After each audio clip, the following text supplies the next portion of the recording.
Magandang buhay mga paps, welcome back sa aking munting channel, Simang Bonsai at iba pa. Ngayon mga paps, mag-extra tayo ng video.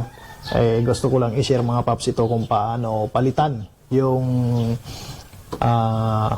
MIG wire, yung wire or flux cord ba ang tawag nito? Basta yung wire na ginagamit sa MIG welding. So may nabasag sa shipping yung kanyang pinapag-rolyohan, pero walang problema.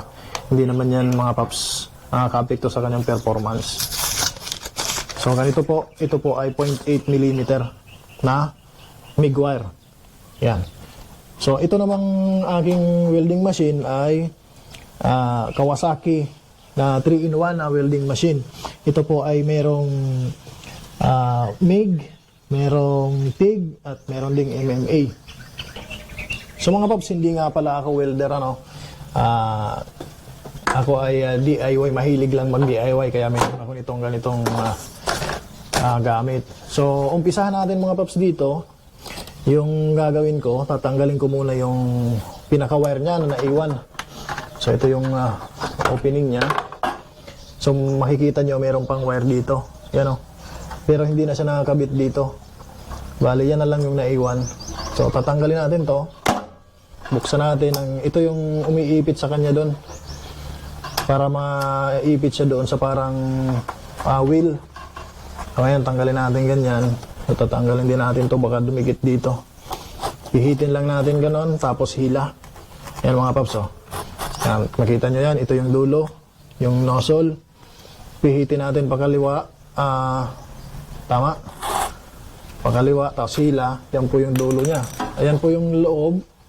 Meron pa siyang isang nozzle dito. Yan, ito yung pinakadulo ng wire. Pwede natin putulin to para mabilis tanggalin. Yan. Kahit di na natin putulin siguro, Yan po. Nahihila po yan mga paps. So, meron siyang tumigas na part yung naiwan doon sa pag-welding. Tanggalin muna natin, yan.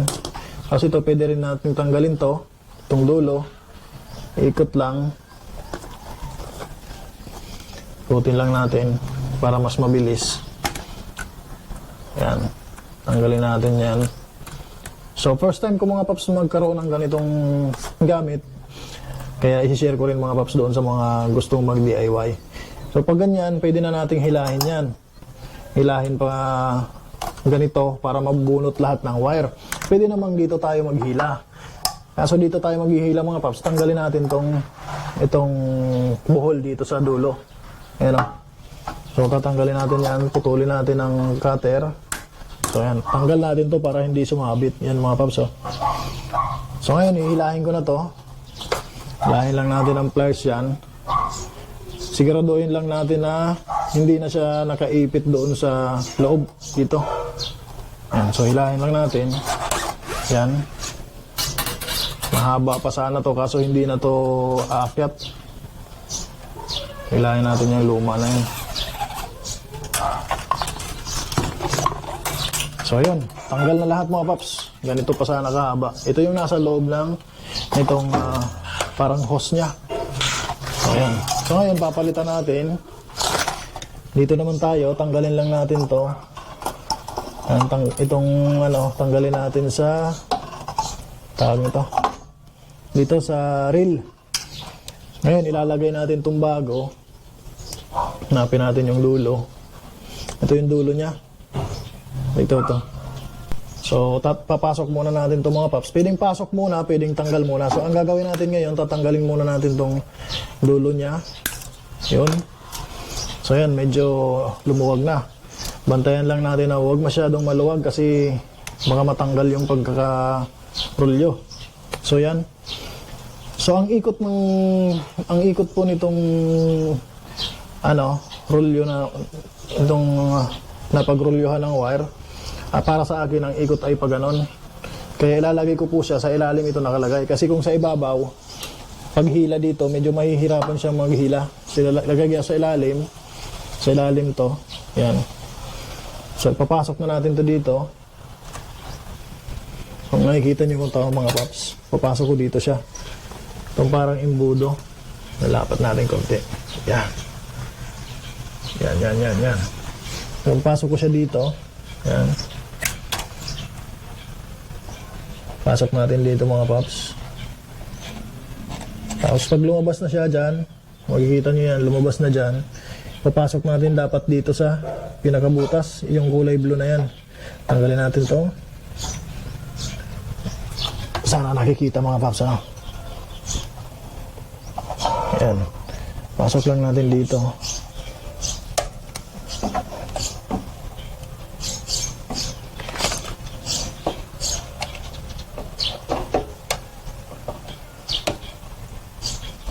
Yun. So, nakapasok na doon.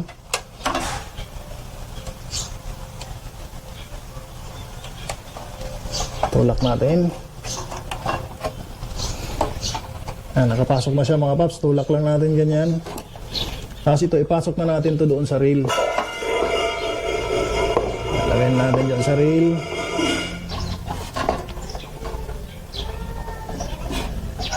Tayo pumasok. Yun. Tapos, lagay na natin tong washer tsaka spring para ma-secure yung reel doon. Lagay natin. Huwag lang masyado nating tisahan mga paps ito kasi mahirap tanggalin pagka tisadong-tisado. Ayan. So, yung pwede lang siyang maisarado, okay na yan. Tapos yan, since nakapasok na, ilock natin to. Lalak natin. Ayan, tapos close. Higpitan natin to para maipit yung wire doon sa guide. Higpitan natin gano'n. Ayan mga paps. Sarado. Kung mapapansin natin, hindi pa siya lumalabas dito. Wala pa siya dyan. Hindi pa siya lumalabas dito mga paps. Ano? Yung wire nandoon pa lang sa dulo. Ngayon, isasaksak natin to. Lagyan natin siya ng power. Ayan. Tapos switch on natin. Ito yung switch. Ayan, yan.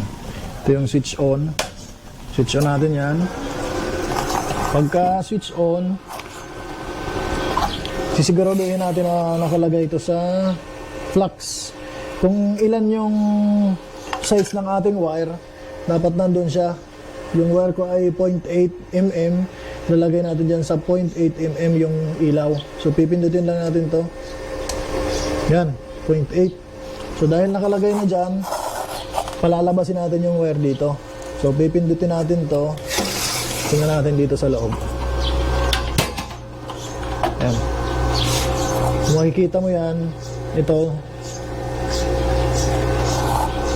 Pipindutin ko to mga paps. Pipindutin ko to. Dapat iikot yan. Iikot ito. Tapos mahihila niya yung wire. So yun. Mapapansin nyo mga paps, ano? Yan. So hanggang sa lumabas siya dito. Medyo mahaba. Kaya hintayin lang natin.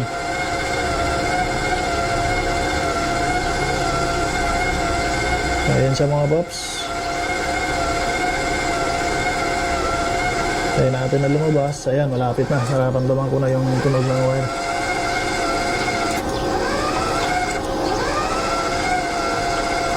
Yun, lumabas na. So ito na siya mga paps. Yan. Ngayon, babalik naman natin to. Suot natin yan dyan. Balik natin yung nozzle. Kabalik dyan, balik din natin to. Yan, hila lang, diin lang. Tapos, pihit pa, clockwise. So yan na siya mga paps. Yan na. So ngayon, testingin natin. Sarado natin yan. Yung ano pala nito, yung pag gagamitin natin tong MIG, yung ground niya nakalagay sa positive. Kasi pag stick welding o TIG, ito siya. Pag stick welding, yung ground nandito sa negative. Pero pag itong MIG, yung ground natin nasa positive. Yan.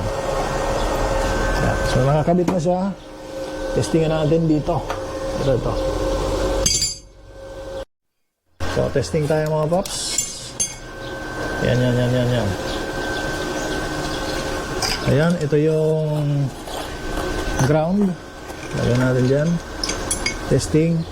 Tapos pag gamit, pag pinindot mo to, saka siya gagana. Pero pag hindi mo yan pinipindot, hindi pa rin siya gagana. So, testing tayo. Yun. Ganda. So, yun. Yun lamang mga paps. So, yun lamang po mga paps. Maraming salamat sa panonood. Paalala po doon sa mga viewer, hindi po ako professional na welder. Mahilig lang ako mag-DIY. So, gusto ko rin i-share ito mga paps, itong idea na to. So, ito pong aking welding machine, Kawasaki Mini MTM 300A. So, 300 amperes po yan. So, maraming salamat. Magandang buhay. Happy bonsai. Happy welding.